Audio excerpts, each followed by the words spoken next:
Imagine walking toward an invisible edge, where the ground seems solid, but with each step, your certainty dissolves. What you see in front of you, is it real or just a shadow cast by your mind? The gap between what we perceive and what really exists expands silently, subtly, without any fanfare, but with a frightening depth. As we move forward, we're challenged to look closer, but the closer we get, the more blurry the world becomes. Are we truly ready to face this void? Or are we doomed to wander in the darkness of the unknown, never touching the truth? The abyss has always been a powerful metaphor for the unknown. In our minds, it represents the gap between what we think we know and what really is.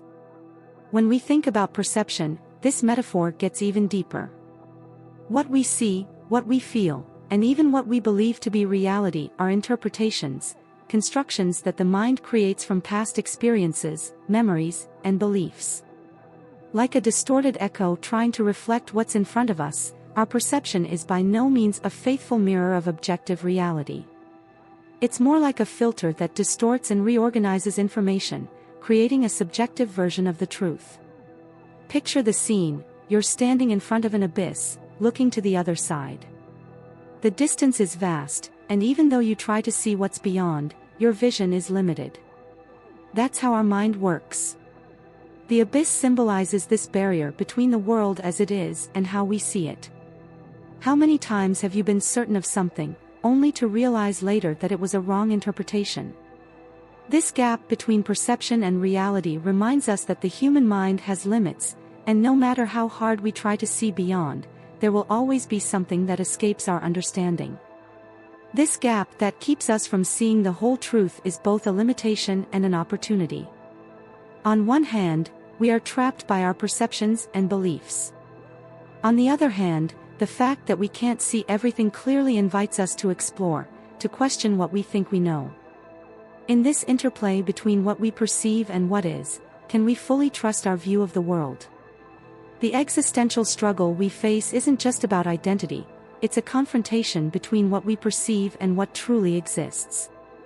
The philosopher Immanuel Kant teaches us that we don't experience the world in its pure form, but through subjective lenses that shape our vision. So, distorted perception isn't an occasional flaw but a constant condition of our experience. When we realize this, an identity crisis sets in. We feel the weight of living in a reality that is, in large part, a construction of our mind. But this construction can be fragile and easily shaken. Imagine an ordinary day. You wake up feeling a sense of control over your life, your choices, your destiny. But at some point, a comment, an event, or even a forgotten memory resurfaces, and your perception shifts. The security you once felt is shaken, not because the world has changed, but because your interpretation of it has. This feeling of disorientation follows us throughout life, pushing us to question what is real and what is just an illusion created by our own insecurities. However, this struggle shouldn't be seen as purely negative. There's strength in this constant battle. It is through it that we become more aware of the forces that shape our perception. By recognizing that our ideas about ourselves and the world might be distorted, we make room for transformation. The gap between ourselves and the world, therefore, becomes an opportunity for reconstruction. What seems like a lost battle turns into a process of evolution, where each challenged perception can bring us closer to a more honest and profound version of who we are. The struggle, then, isn't about conquering the world or overpowering our perceptions, but about integrating the nuances of both realities. It is in the midst of this tension that we find the strength to move forward, even when everything around us seems uncertain. Since ancient times, philosophers have debated the reliability of our senses and the very nature of reality. Plato, with his famous allegory of the cave, presents us with a powerful image: people trapped in a cave, seeing only shadows of what truly exists. For him, most of us live in an illusion, believing that the shadows we see are reality, without realizing there is something much deeper beyond these projections. This idea resonates in modern philosophy, with Descartes, who not only questioned what we see but even whether the external world truly exists. For him, the only certainty is that we think, cogito ergo sum, I think, therefore I am. The depth of these philosophical reflections goes far beyond a simple intellectual exercise. They force us to confront the fragility of our perception and the possibility that much of what we consider real may be nothing more than a limited interpretation. However, this gap between perceived reality and objective truth shouldn't be viewed as an unbridgeable abyss. Instead, it reveals the complexity of the human mind and our constant search for answers. Imagine, for example, how our worldview changes throughout life. What we believe to be true in childhood transforms during adolescence, and later again in adulthood. Our experiences shape our understanding, and what once seemed clear becomes increasingly ambiguous. In this sense, the abyss between perception and reality is a condition of our existence. It's not just about philosophical illusions but an inherent characteristic of being human.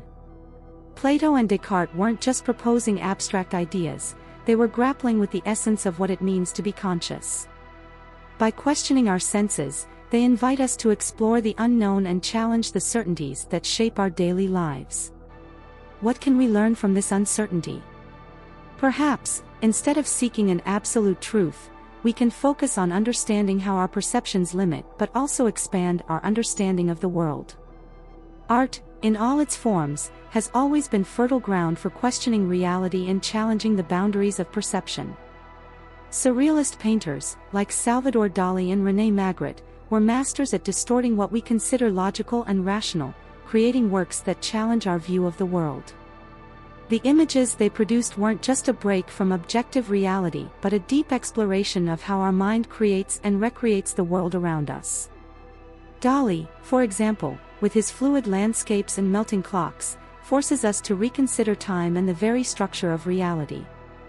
He reminds us that perception isn't fixed, it transforms based on emotions, memories, and expectations. Magritte, with his famous painting, "This Is Not a Pipe," challenges us to think about the difference between the representation of an object and the object itself. When we see an image, our mind immediately tries to categorize it, relating it to what we already know. But Magritte makes us pause and reflect. What are we really seeing? Here, art functions like a mirror of the mind, reflecting not pure reality, but our personal and subjective interpretation of it. This artistic deconstruction of reality reminds us that the world we see is always an incomplete version. Just like in the works of Dali and Magritte, everyday life is also full of distortions and illusions. How many times have we gone through something, and when revisiting that experience later, realized that our memory didn't quite match what really happened? Art invites us to question this process, not just what we see, but how we interpret what we see. It reveals that our perception, like artistic creation, is a construction, a representation, not an exact copy of reality. Freud, in his theories about the unconscious, made a fundamental contribution to understanding the depth of this process. He believed that art was one of the most powerful ways to give voice to our unconscious content. For Freud, the unconscious houses repressed desires, fears, and memories that don't directly emerge into our consciousness but express themselves symbolically in dreams, slips of the tongue, and also in art. The artist, in creating, is often giving form to these unconscious impulses that we can't fully access in our everyday lives. Through the images, colors, and shapes they choose, the artist reveals deep layers of the human mind, layers that would otherwise remain hidden. This Freudian idea makes us realize that art isn't just a way of representing the visible world, but a way of exploring the invisible, what lies beyond the reach of conscious perception. When we confront a work of art, we're also confronting our own desires, fears, and impulses, projected onto canvases and sculptures. In this sense, art becomes a bridge between the conscious and the unconscious, forcing us to question not only what we see but also how we see. The human mind has immense power, not only to interpret reality but to create it. Carl Jung, one of the leading thinkers of analytical psychology, proposed that much of what we perceive in the world around us is shaped by unconscious forces. Among his most important concepts is the archetype of the shadow, which represents the aspects of ourselves that we repress or don't accept. When we avoid acknowledging these parts, they continue to influence our worldview in distorted ways, generating fears and behaviors that we don't fully understand. The shadow, according to Jung, is a powerful figure. Think of it as a murky mirror. Even without wanting to, it reflects in our perception all that we try to hide from ourselves. For example, if you have a deep fear of failure, you may start to see failures all around you, even if they don't actually exist. In this case, the mind is distorting reality to protect you from confronting your own fear. This unconscious dynamic is what prevents us from seeing the world as it truly is, creating a personalized and filtered version of reality. Jung believed that, to confront this distortion, we must directly face these repressed aspects, these shadows that haunt us. Only then, by confronting our fears, desires, and unconscious impulses, can we see the world more clearly. Imagine your mind as a dark room where you can only see what the light of a small flashlight illuminates. What's outside the beam of light continues to influence your decisions and perception, even if you can't see it. By expanding that light, by exploring these dark corners, we begin to understand how our fears and desires shape the way we interpret the world around us. The mind, therefore, acts as a creator of reality. We aren't just passive spectators of the world. We constantly create and recreate our version of reality, based on our fears, traumas, and unconscious desires. This isn't a weakness, but an essential characteristic of being human. However, the further we distance ourselves from these repressed parts, the more they distort our perception. Confronting the abyss of the unconscious, then, is not an easy task, but it's crucial for seeing the world more clearly and living more authentically. Science has dedicated centuries to studying the human mind, trying to unravel the mystery that separates objective reality from our subjective perception. One of the most fascinating aspects of this study is the paradox that arises. While we strive to understand the world around us objectively, our mind is always filtering and reinterpreting that reality according to learned patterns and primitive instincts. Alain Damasio, a scholar of neuroscience, says, "We don't see the world as it is, but as we expect it to be." This phrase sums up the dilemma well. Our brain doesn't just process what the senses capture, but it also adjusts this information based on our expectations, beliefs, and past experiences. Think of an everyday situation. You're walking down a familiar street, a place you know well. Your eyes capture the same images they've seen hundreds of times before, but you're not really seeing what's around you. Your brain automatically fills in the gaps based on what it already knows about that place. This means that, often, our perception of reality is a reconstruction of memories rather than an accurate capture of the present. The paradox lies precisely here. We seek an objective truth, but we are constantly influenced by a subjective reality that is constructed by the mind. Neuroscience has explored this phenomenon through studies that show how the brain interprets what it sees based on previous patterns. When we look at the world, we aren't simply observing a neutral scene. Our emotions, memories, and expectations are continuously interfering with what we perceive, adjusting reality according to what we already know. This explains, for example, why two people can witness the same event and come away with completely different interpretations. Objective reality is there, but what we capture from it is filtered by our subjective perception.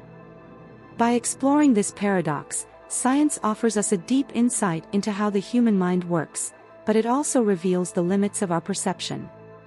We can study the physical world with precision, measure phenomena, create theories, and test hypotheses, but we can never fully escape the subjective filter of the mind. At its core, this shows us that objective reality, no matter how much it exists, is always recreated and reinterpreted by our minds, making the gap between the real and the perceived a fundamental feature of the human experience. Our perception of reality goes beyond individual senses and the mind. It's also shaped by the social and cultural structures that surround us. Michel Foucault, one of the most influential thinkers of the 20th century, argued that what we understand as truth is often a construction imposed by social norms and the power of institutions. This means that much of what we consider real doesn't come from a direct experience with the world, but from an interpretation that has been taught to us since childhood by the society we live in. Think about how cultures around the world interpret concepts as basic as time, space, and even what it means to be. In some cultures, time is viewed as a straight line, moving from past to future in a linear, constant way. In others, time is cyclical, and life is a repetition of natural patterns.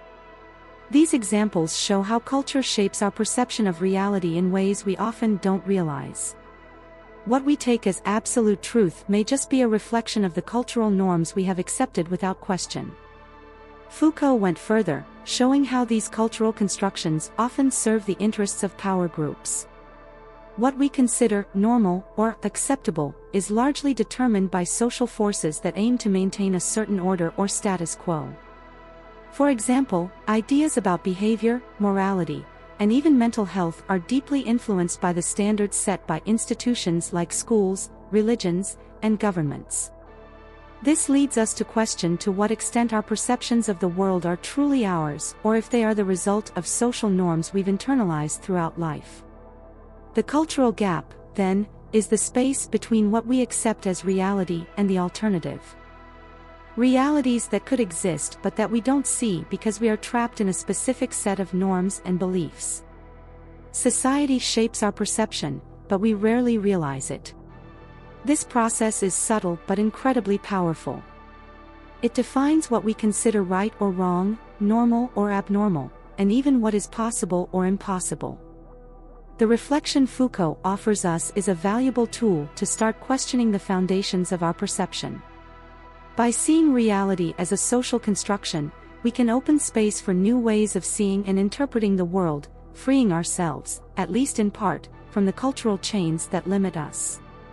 And it is in this gap, between the socially constructed reality and the potential for new interpretations, that we find the real challenge, to see beyond the imposed structures and build a broader and more diverse perception.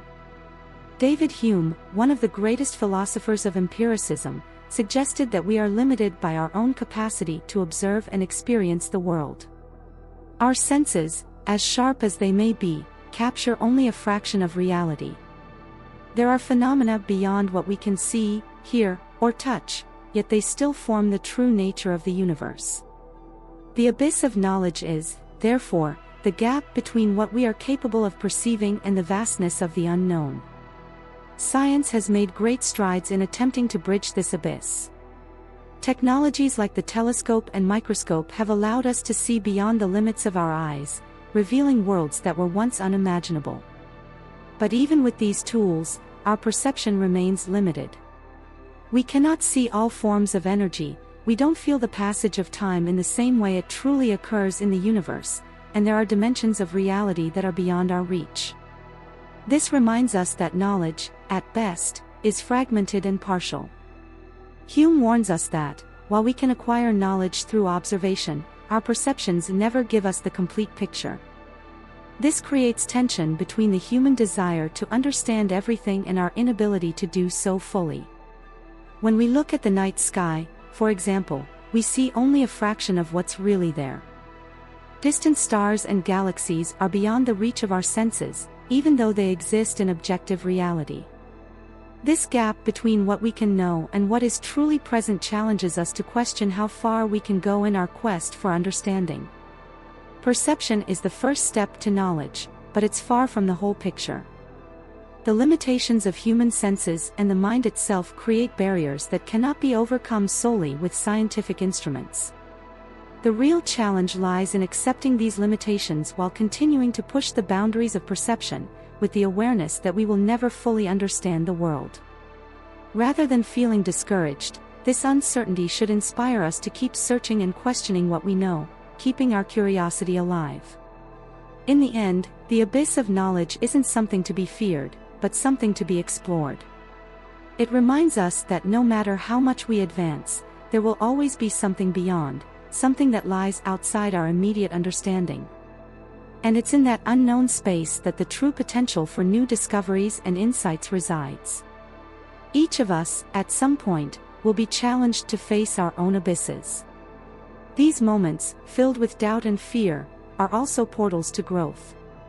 True understanding doesn't come from avoiding them, but from having the courage to look inward and confront what we've been avoiding for so long. It is there, at the bottom of the abyss, that we find the potential for personal renewal. As we emerge on the other side, more aware and transformed, we realize that the abyss is not the end, but the beginning of a new journey of self-discovery. As difficult as the journey may be, the abyss teaches us that the greatest challenges of the mind are also opportunities for evolution. It's not just a psychological confrontation, but a spiritual journey, where we are invited to reconnect with the essence of our being. As we dive deeper into this journey, we discover that what seemed like an endless void is, in fact, a fertile space for profound discoveries. And so, the abyss continues to exist, not as a place of despair, but as a constant reminder that there is always more to explore, more to understand. The journey through the abyss is endless, but it is in this journey that we find the true strength to move forward. Now the question remains, are you ready to face your own abyss?